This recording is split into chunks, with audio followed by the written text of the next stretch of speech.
Okay, I'm back, y'all, in Divinely Grateful Risings. How are y'all doing today? I hope you're having a fantastic and amazing day. Welcome to Bible Clarity. It's the start of a new week, y'all. It's the start of a new week. We are in First Samuel today. We are in First Samuel today, First Samuel 3 and 4. This happens to be one of my very favoriteest chapters and parts of the Bible because I feel like I actually lived this, y'all, when the Lord called me the first couple of times when he called me. This literally played out in my own life, and that third time I was like, okay, Lord, here I come. But anyway, so this is one of my go-to's. Like this is the way I feel like the Lord called me. Well, he did call me. Thank you, Lord. Like that's how he called me three different times, and finally the third time I answered. And so yeah, we finna get into it. Oh, let's do it. Let's get to it. Listen, y'all, first, like the live, share the love, drop something in the chat that you're grateful for this morning. I am grateful for y'all. I am grateful for this assignment. I am grateful.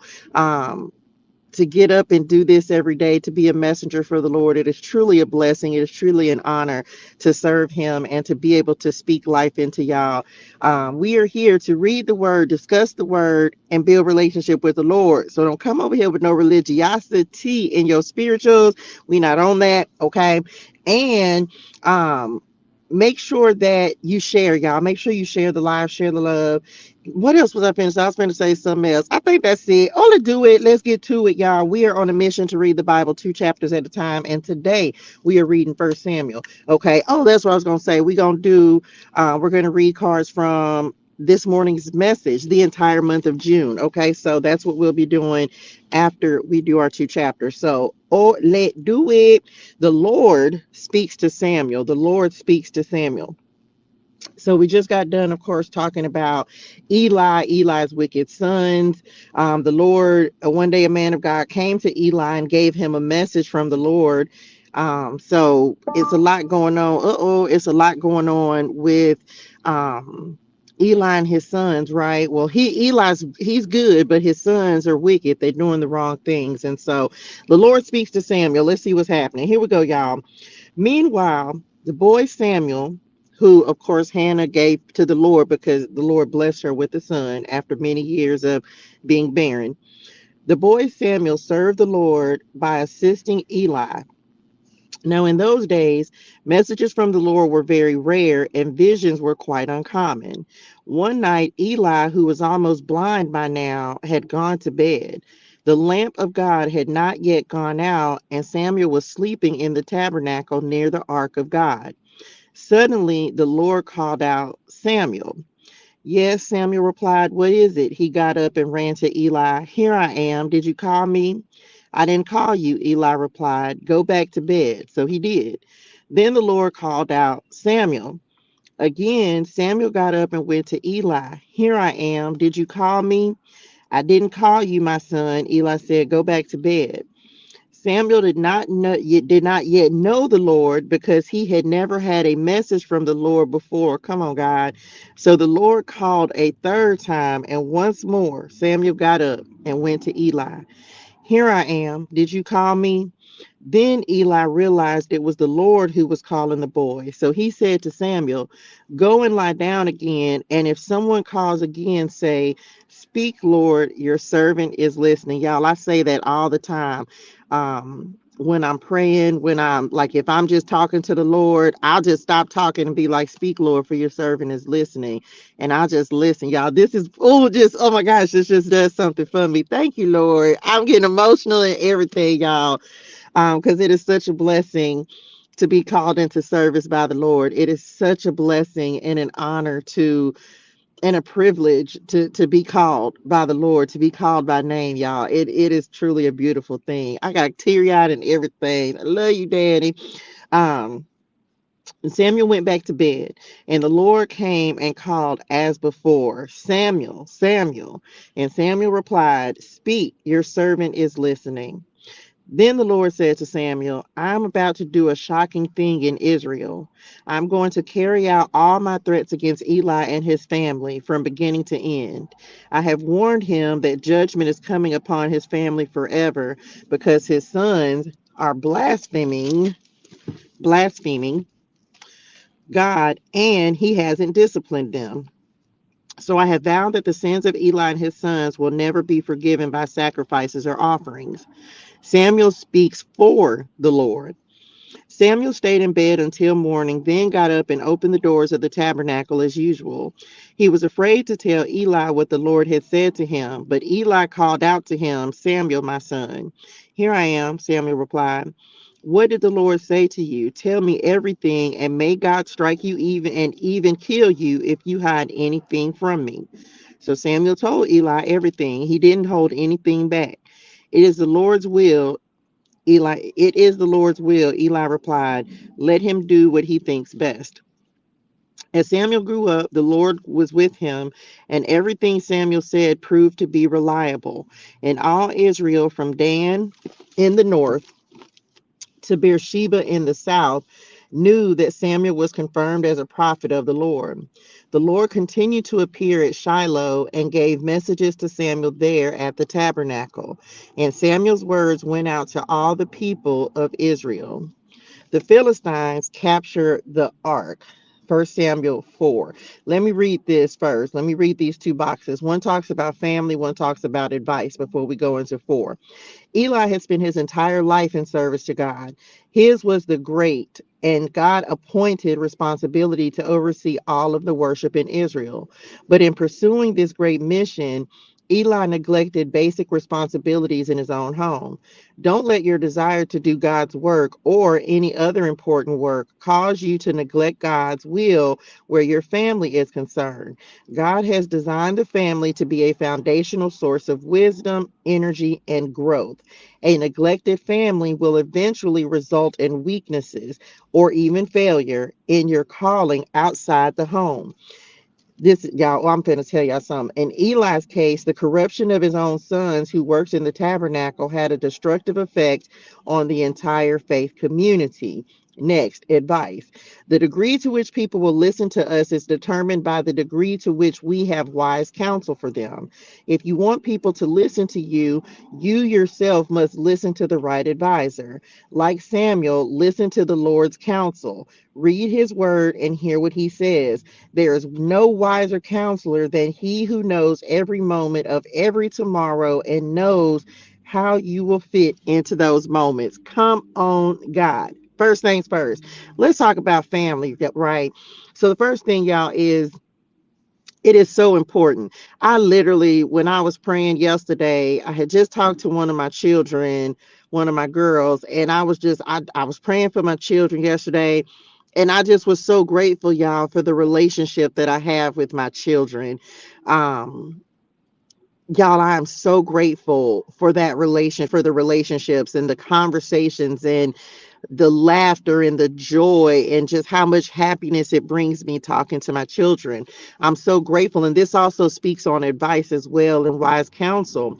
I'm so grateful for who I am now. Right before I got ready to come on here, I was getting the iPad together for the word in the wilderness so I can use this morning's message, and I ended up on it was a picture of my mama, and then no sooner than I was talking to my mama, I saw the picture, a crow came and landed literally not even 5 feet from where I'm at in this tree and was eating right there. And I was like, okay. So then I ended up looking through just there's a bunch of pictures. My iPhone doesn't have like a service, so it just has a lot of pictures.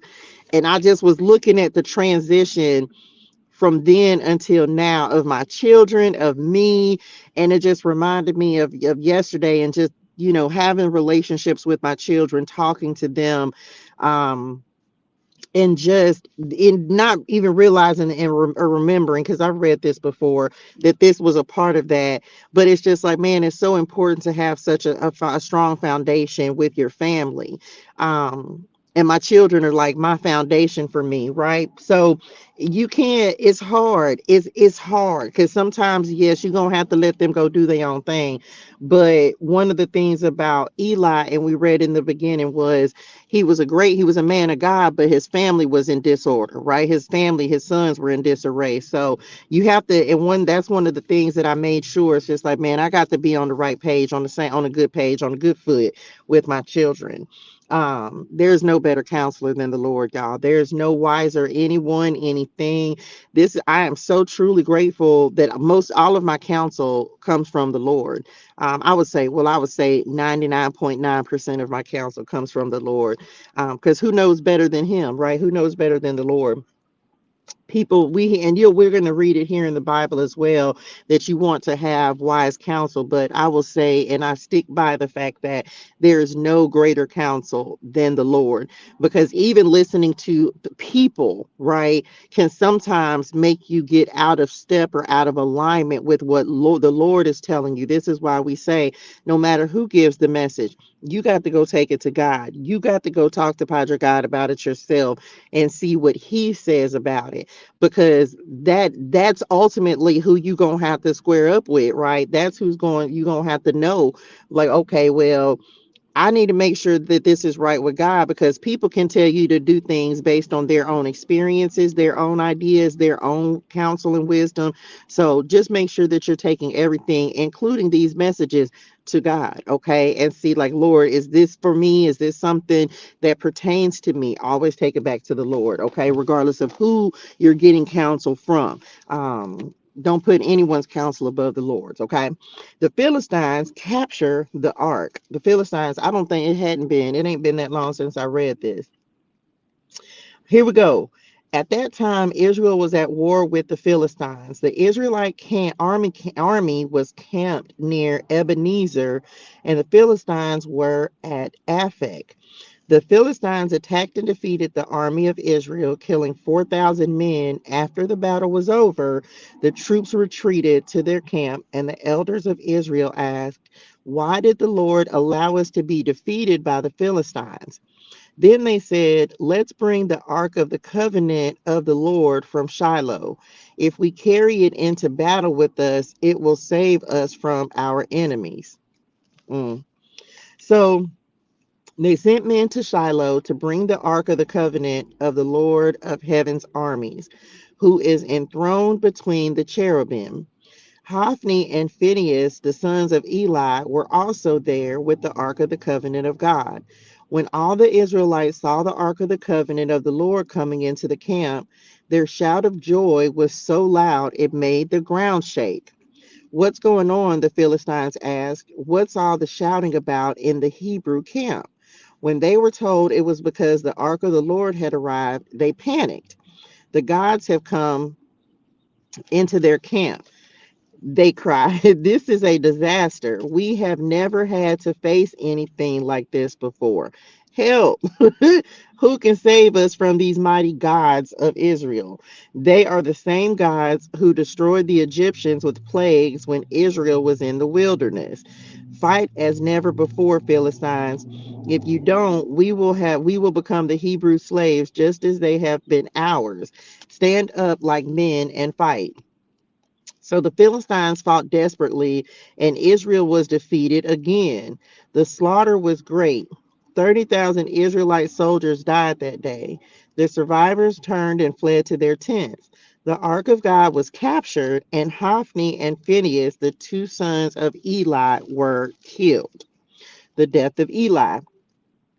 A man from the tribe of Benjamin ran from the battlefield and arrived at Shiloh later that day. He had torn his clothes and put dust on his head to show his grief. Eli was waiting beside the road to hear the news of the battle, for his heart trembled for the safety of the ark of God. When the messenger arrived and told what had happened, an outcry resounded throughout the town. "What is all the noise about?" Eli asked. The messenger Hold on. The messenger rushed over to Eli, who was 98 years old and blind. He said to Eli, "I have just come from the battlefield. I was there this very day." "What happened, my son?" Eli demanded. Israel has been defeated by the Philistines, the messenger replied. The people have been slaughtered, and your two sons, Hophni and Phinehas, were also killed, and the ark of God has been captured.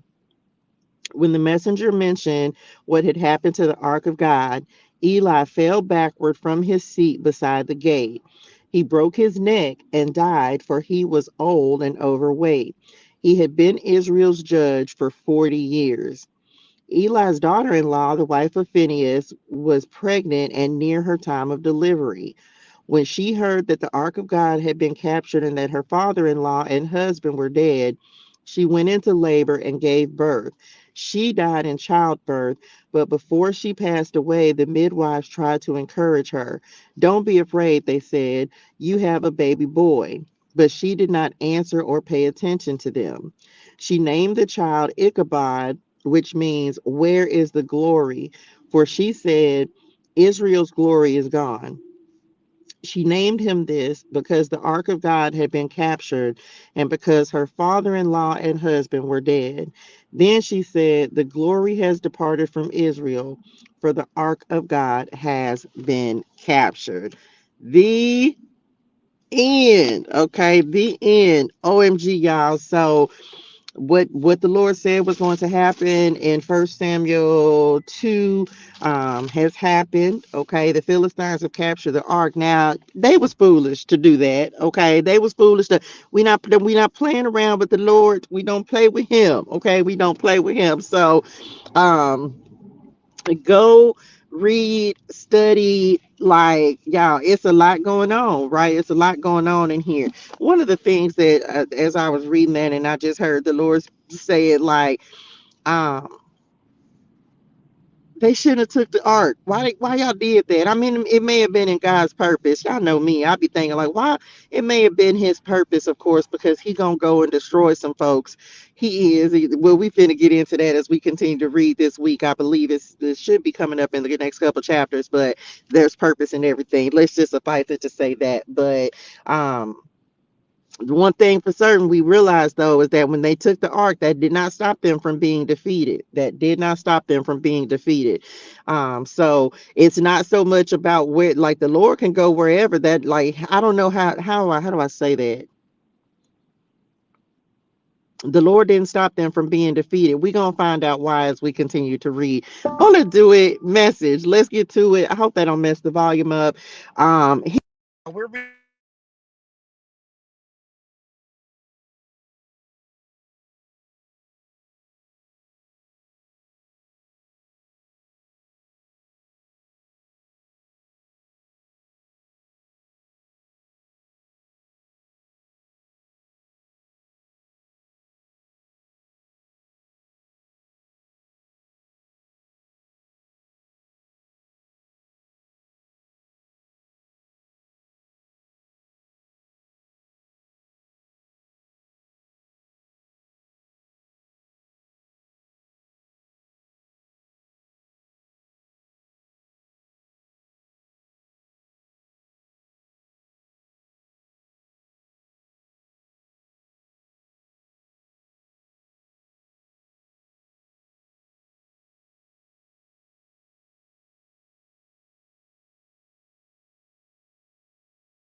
Look, I wasn't even paying attention to it. And I happened to look up, I knew it was gonna mess up. Um, I don't even know how far that went. Y'all know I don't do no editing. Okay. So I don't even know at what point that cut off, but y'all just go with it. Okay. Just go with it. I ain't even gonna be mad. That's it. Listen. Hydration soda thing. Drink your water, say gratitude. I'm not gonna redo it, y'all, because it's already 20 minutes long. So I'm not gonna redo it. I'm just gonna start over with the next one, and I'll see y'all on the next one. Father, be a blessing in the recordings today. Okay. I love y'all in real life.